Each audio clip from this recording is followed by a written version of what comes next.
ada selisih di sini. Jadi ada selisih di sini, selisihnya ini dikalikan lagi dengan quantity unitnya, itu Mas.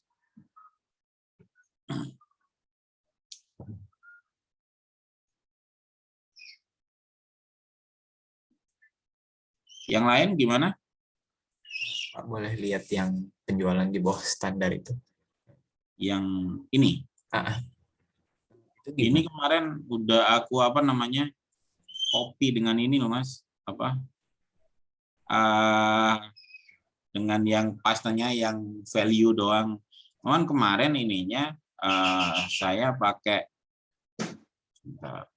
kemarin itu kayaknya cuman membandingkan ini, jika ini kurang dari sorry, yang dibandingkan bahwa D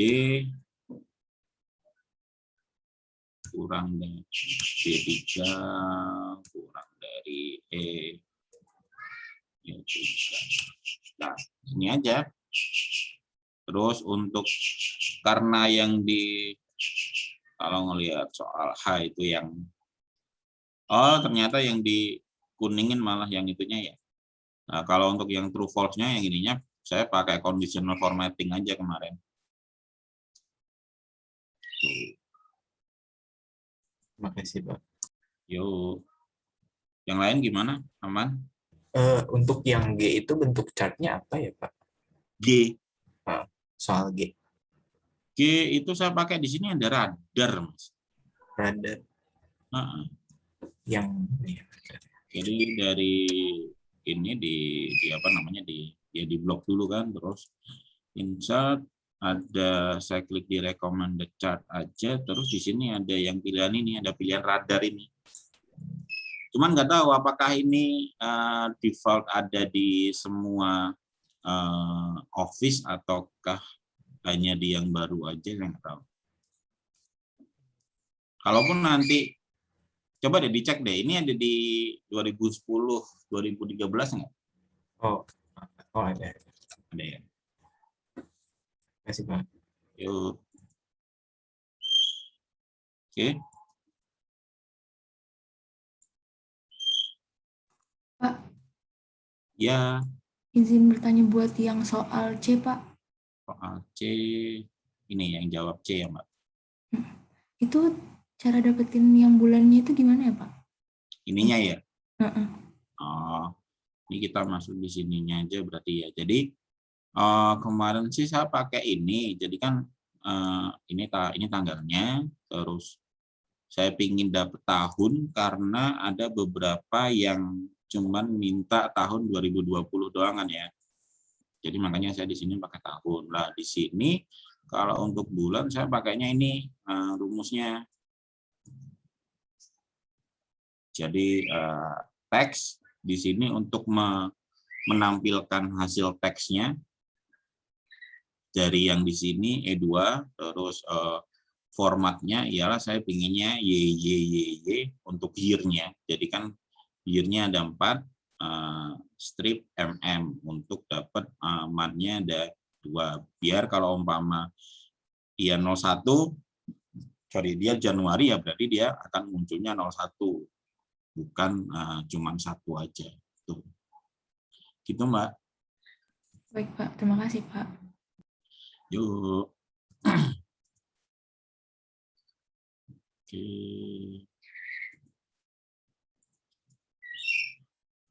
Sudah yang ini, kita lanjut lagi ke yang lain.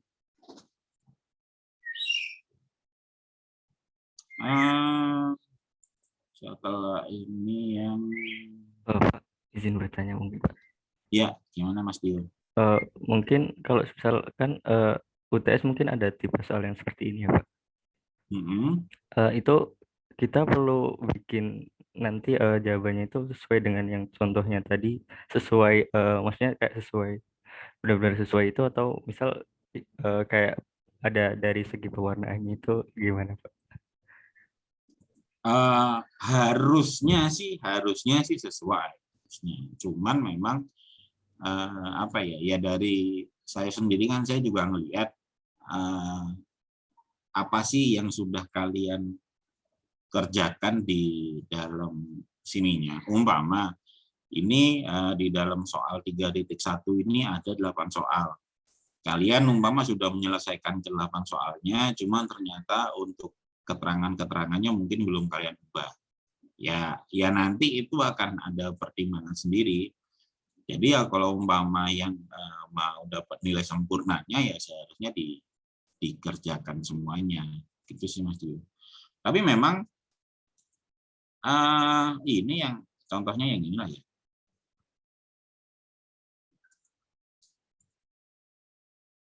Nah, yang di soal A ini kan, nah contohnya inilah.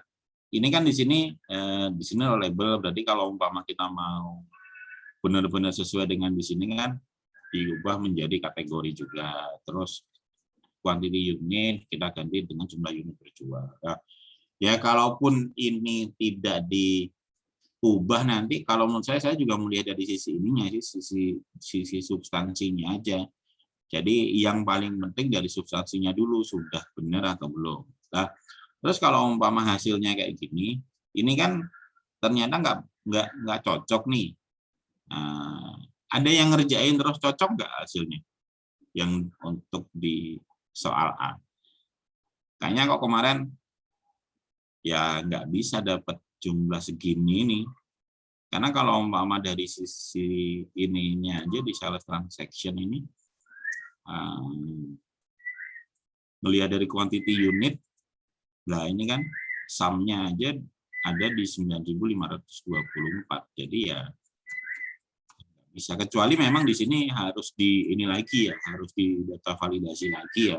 Mungkin kan ada yang bentuknya teks atau mungkin apa, tapi kan kalau yang di soal ini harusnya sudah nggak ada data validasi lagi, karena yang di sini udah langsung ke ininya, udah langsung ke apa, parallel simulation itu. Gitu ya. Gimana? Ada lagi yang di soal ini? Nah, kita lanjut ke soal yang ini aja, soal yang 4.1.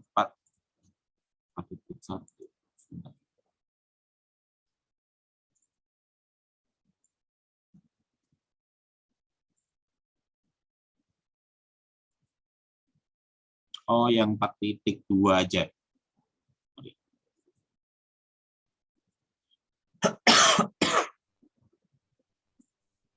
4.2 ini soalnya agak bermasalah.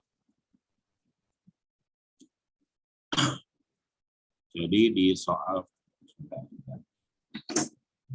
jendela dulu, hujan.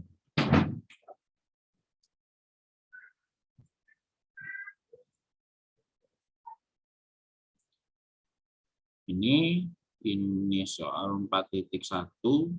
Jadi di soal ini kalian diminta untuk membuat sama aja, membuat bentuk laporan penjualannya. Jadi bentuk laporannya sudah ada, ini yang dibuat oleh auditi, terus ini yang harus kalian buat seperti ini. Di soal A, soal B-nya sama juga untuk membuat ininya, untuk membuat bentuk seperti ini. Mungkin yang jadi apa ya, sedikit yang harus mikir terkait penghitungan bonusnya lah. Tapi bonus di sini ternyata juga nggak pas yang ada di yang dibuat oleh audit ini. Kan logiknya harusnya kan yang di atas. Logiknya kan harusnya yang di sini. Bahwa kalau umpama bonusnya, ini contohnya, bonusnya profit dibandingkan total sales-nya itu di sini 18%, harusnya kan kalau 18% itu dia dapat 2% dari total sales bonusnya. Ini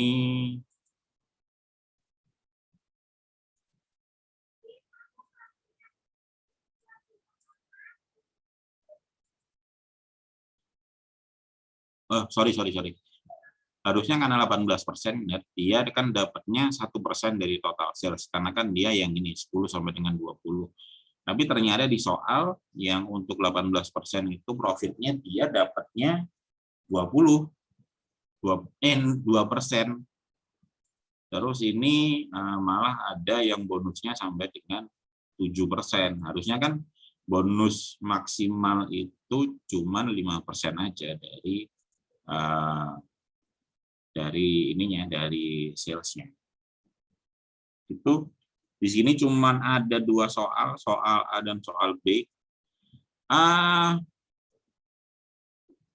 Kalau untuk kalian dapat soal nanti, ya apa ya, kalau dari saya, kerjakan yang menurut kalian paling gampang dulu aja. Maksudnya kalau kalian senang yang model tipe soal yang seperti ini, yang membandingkan seperti ini, bahwa kalau umpama kayak gini, ya yang harus diperhatikan kalian paham dulu bentuk soalnya itu seperti apa sih yang harus diminta, makna dari transaksinya itu seperti apa sih. Lah kalau umpama itu sudah tahu, udah paham, untuk membuat suatu bentuk laporannya ya lebih apa ya, lebih gampang, karena ya kan nanti tinggal di pivot aja. Yang penting kalian dalamnya udah tahu dulu, oh kalau ada soal seperti ini berarti yang diminta itu ini gitu sih. Oke lah, coba dikerjakan dulu lah yang ini. Sekarang 20 menit cukup Mas Dio?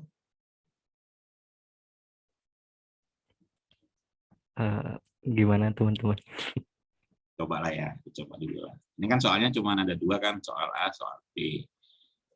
Coba dulu lah. Berarti nanti kita ketemu lagi jam 9:10 ya. Nanti habis itu kita bahas lagi, Bang. Baik, Pak. Silahkan.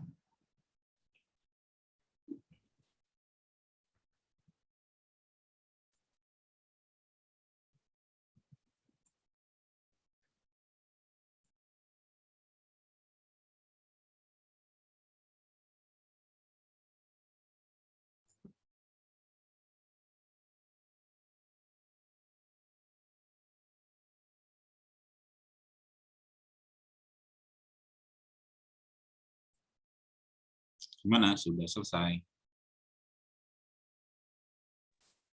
Belum, Pak. Udah sampai mana tapi?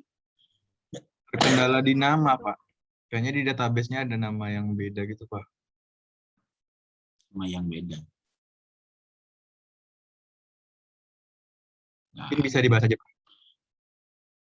yuk. Tadi soal 41 kan ya? Iya, Pak. Ya. Ini soal 41 yang harus dicari itu yang ini. Di sini udah ada nama. Kita harus dapat nama-namanya. Nama-namanya ini didapat dari employee master. Jadi ini lookup yang ini kan sudah ada salesperson di sini. Terus employee master harus di sebelah sini dulu. Nah ini employee master sudah ada relasinya dengan yang tadi. Ini ada employee ID dengan yang employee ID juga. Nah, sebenarnya memang ini kan memang nggak pas ya. Ini di sini salesperson ID, kalau yang di sini employee ID lah. Cuman memang harus apa ya? Ya harus untuk memahami data sebelum dilakukan pengerjaan itu kadang harus dilakukan. Maksudnya kalau yang di data validasi, kalian nggak perlu tahu maksudnya apa, asalkan soal lakukan validasi di tahun 2020 aja. Ya udah ya tinggal dilakukan validasi aja. Kalian nggak perlu tahu makna dari soalnya itu seperti apa, makna dari datanya. Cuman kalau di sini, nah ya dimasukin dulu jadinya, karena kan yang tadi yang dibutuhkan di employee name. Berarti yang tadi di sini menggunakan lookup value-nya yang ini dari kolom L2, terus table array-nya dari employee master, ini diambil yang tabel nomor 2 yang employee name. Oke, sudah jadi nama di sini. Kalau udah jadi nama ya tinggal buat ininya, tinggal dibuat VLOOKUP-nya aja. VLOOKUP-nya, oh iya karena tadi di tahun 2020, jadi tahunnya juga dikeluarkan dulu. Tahunnya saya pakai year untuk mengeluarkan dari sini. Oke, terus ya tinggal di sini kan kita filter dulu untuk year-nya. Year-nya difilter untuk tahun 2020. Terus habis itu di sini dimasukin namanya di sini. Terus ini dimasukin lagi yang sales-nya sama sum of quantity unit-nya. Sudah. Terus untuk yang soal B, jadi kalau soal B mungkin lebih kompleks di sininya, di penentuan jumlah bonusnya itu. Tapi kalau untuk bonusnya sendiri sih, untuk dia profit atau loss-nya harusnya bisa dicari dari datanya. Jadi kalau aku intinya kan di sini sudah ada total sales-nya, tinggal masukin aja dari sales transaction. Tapi untuk yang total profit atau loss-nya kan memang di sini belum ada. Jadi saya bikin penghitungan baru untuk membuat berapa sih sebenarnya profit atau loss dari tiap transaksinya.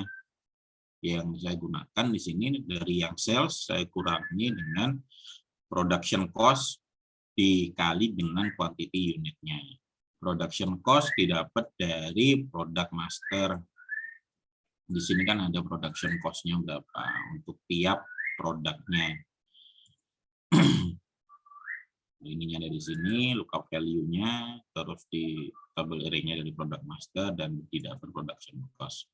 Berarti untuk dapat nilai profitnya dari sales dikurangi dengan production cost dikali dengan quantity unitnya.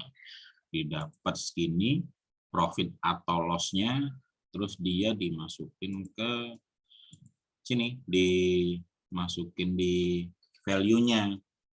Nah, di sini paling enggak kita sudah bisa dapat tabel yang ini. Tinggal nanti kita menentukan yang ini, yang profit of sales dihitung secara manual, maksudnya dibagi aja dari yang ini C12 dibagi dengan ini, terus dipersenkan jadinya segini.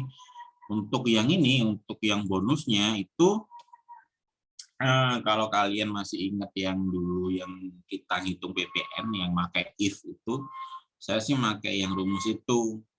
Rumusnya saya kopas, saya masukkan chat room aja ya.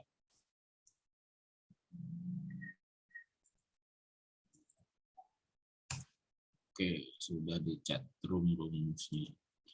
Intinya kalau di sini ya ini dari if-nya, untuk if yang pertama saya cari apakah datanya itu total profit atau sales-nya itu di bawah 30%. Ini kan logiknya dari sini kan. Kalau umpama dia di bawah 30%, kalau dia true berarti dia masuk lagi ke yang logik kedua.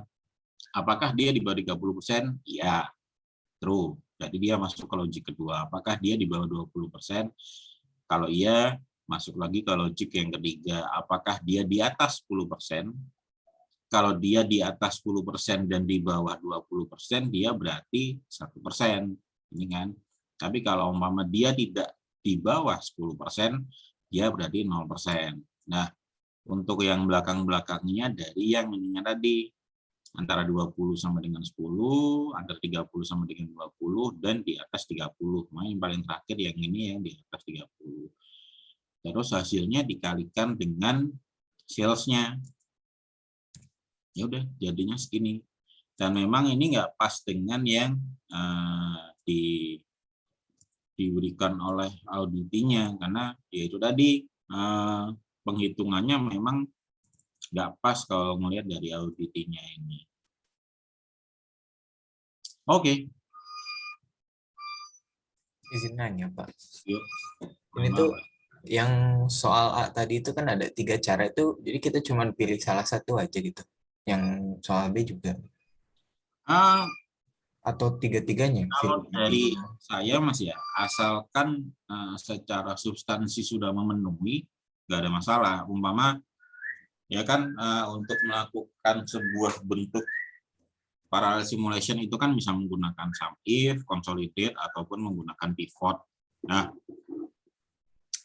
kalaupun di sini kalian, saya ingin menggunakan pivot aja lah, menggunakan sum if aja di sini, ya nggak ada masalah.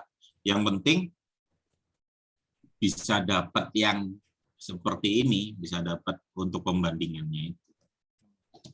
Kalau dari saya kayak gitu aja sih. Pokoknya nggak usah terlalu diperumit yang oh ini harus pakai kayak gini, harus pakai kayak gini. Yang penting sih kalian tahu tekniknya dan kalian menggunakan teknik itu dengan benar, dengan baik, harusnya nggak ada masalah.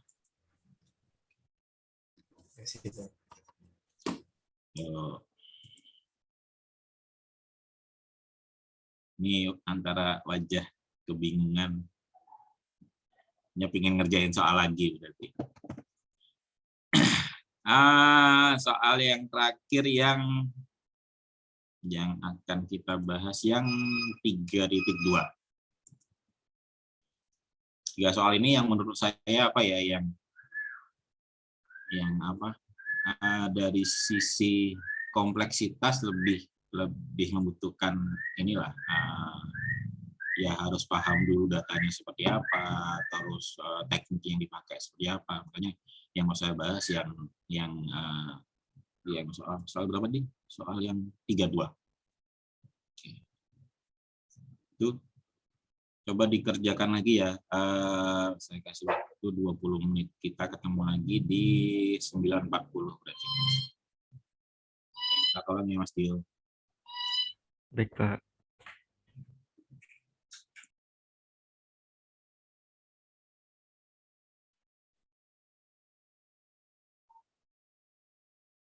Gimana, udah sampai mana?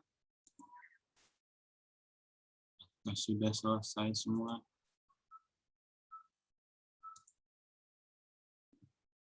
Udah sampai mana Mas Fadlan? Yang triwulannya saya stuck, Pak. Triwulan. Oh. Triwulan ini yang ini ke bawah, intinya saya sih pakai sum if s itu loh. Jadi yang kriteriannya ada 2. Tapi untuk cara dapat triwulannya udah tahu kan ya? Oke. Jadi ini jadinya pakai dua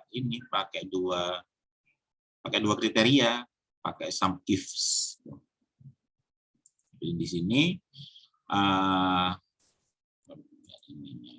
jadi yang sum range-nya dari sini, dari yang net sales.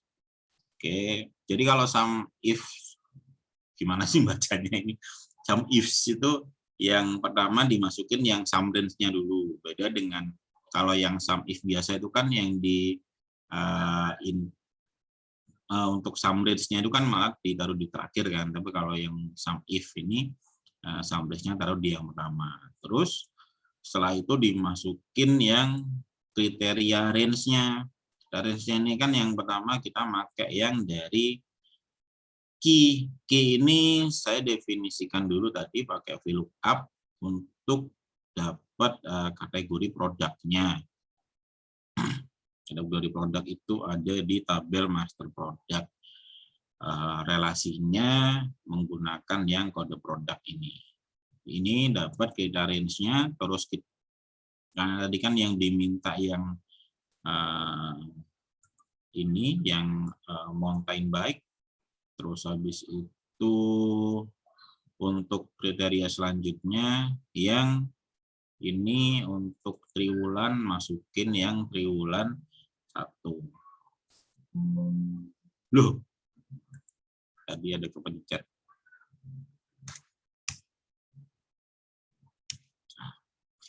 Itu terus untuk yang keempat ya sama aja, apa namanya,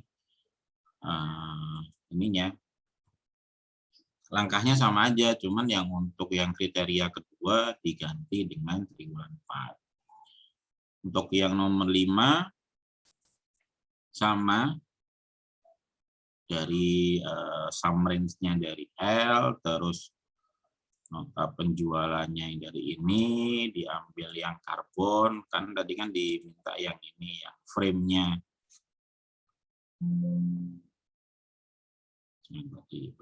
Kan yang dimintakan yang bagian frame-nya. Frame juga sama, frame dari ini, dari double master product, terus dimasukin yang karbon, kita range-nya menggunakan triwulan ke-2 yang di sini.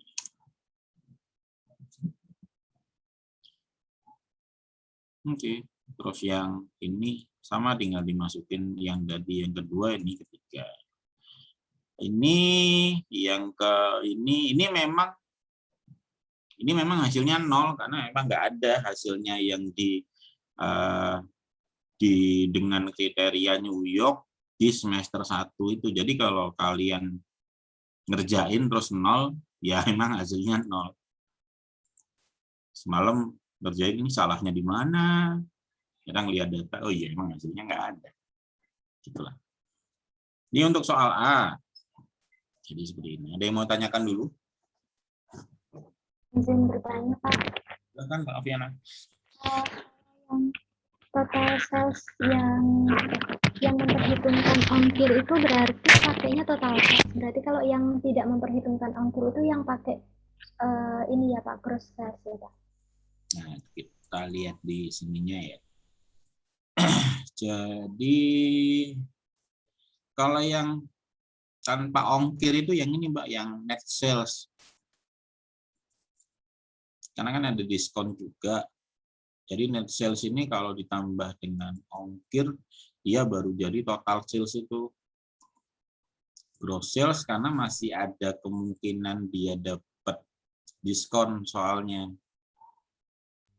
Oh iya Pak.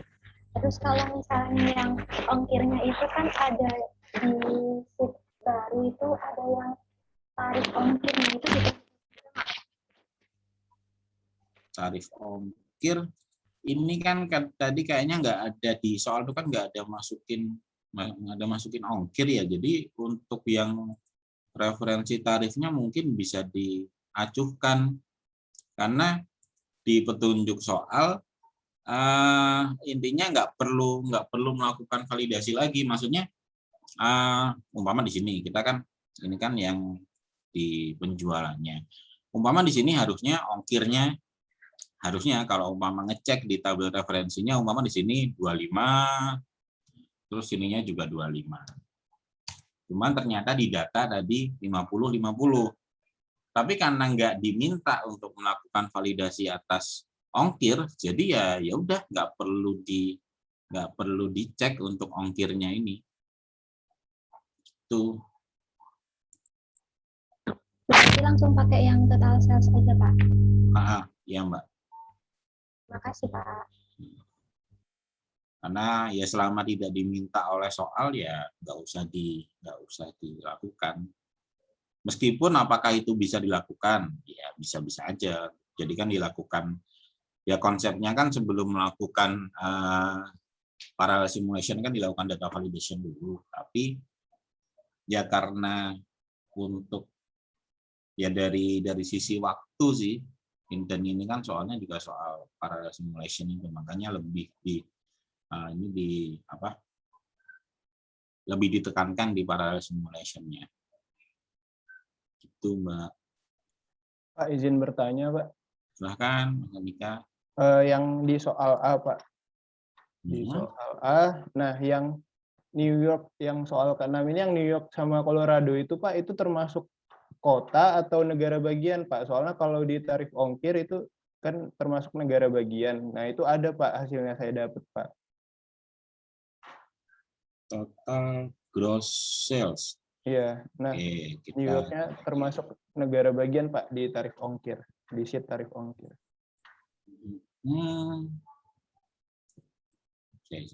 Sebentar, saya masukinnya New York itu di ini udah saya copy value kemarin. New York ini saya masukkan dari sini sih Mas, dari Pelanggan ya, Pak. mm-mm. Nah, tapi Pak yang di pelanggan itu Colorado itu nggak ada Pak di daftar kotanya. Pak. Iya. Tapi kalau di negara bagian ada Pak. Oke. Ya. Saya sebentar. Di double market pelanggan itu kan memang ada New York tapi nggak ada Colorado. Terus untuk tapi di ininya ada Mas ya? Iya, Kalau ada di Pak, ongkir ya. Colorado. Oke. Ya. Berarti sangat bisa salah sayanya.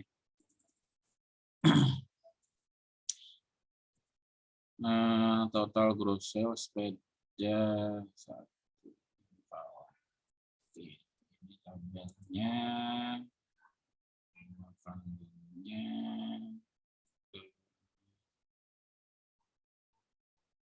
Oke, bisa sih Mas, berarti Mas. Jadi dimasukin dari ongkirnya ya, dimasukin ke nota penjualannya ya. Iya Pak, seperti itu Pak. Kalau saya. Oke, bisa Mas. Ya berarti saya yang nggak pas berarti. Baik Pak, terima kasih. Yo, sama-sama. Gimana? Sudah?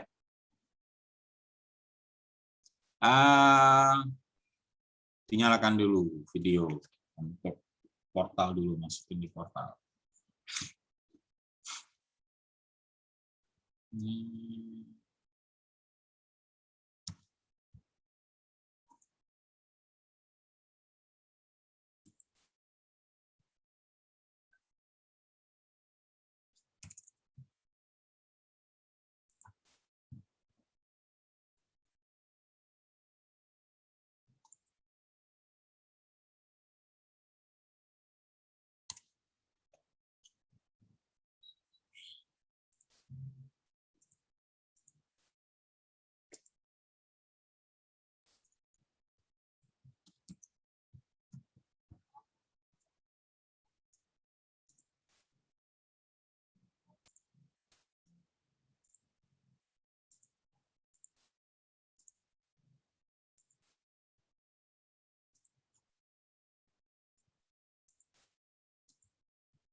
Oke, terima kasih. Oke, kalau nanti udah keluar ini apa sih ya jadwal ujiannya? Sudah Pak. Sudah. TABK di hari apa? TABK itu sebenarnya minggu kedua Pak. Oke. Senin minggu kedua, Pak. Oke. Yes. Selamat belajar menghadapi ujian kalau gitu. Kalau umpama ada yang mau ditanyakan, apa mau dilakukan pembahasan bareng, nanti kalau saya bisa nanti saya ikut juga deh. Tapi kalau umpama nanti Mas ada yang bingung, umpama ini cara pengerjaannya gimana, kalau mau japri juga silahkan, monggo. Gitu ya berarti ya. Sudah, saya akhiri pertemuan ini. Semoga belajarnya nanti lancar untuk UTS-nya. Saya sendiri belum dapat ininya, apa namanya, tata caranya, jadwalnya aja saya juga belum dapat untuk yang UTS ini. Jadi ya semoga dilancarkan semuanya. Dan terima kasih atas kehadirannya, atas perhatiannya. Semoga yang kita usahakan di hari ini menjadi berkah dan manfaat buat kita dan juga buat sekitar kita.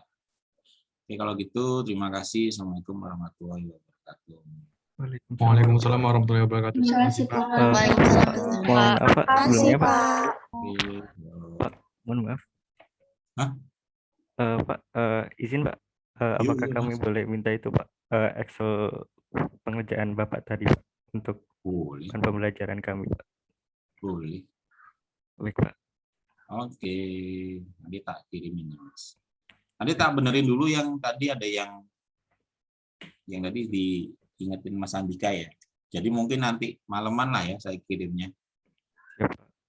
Yo, Terima kasih Assalamualaikum. Pak. Salam.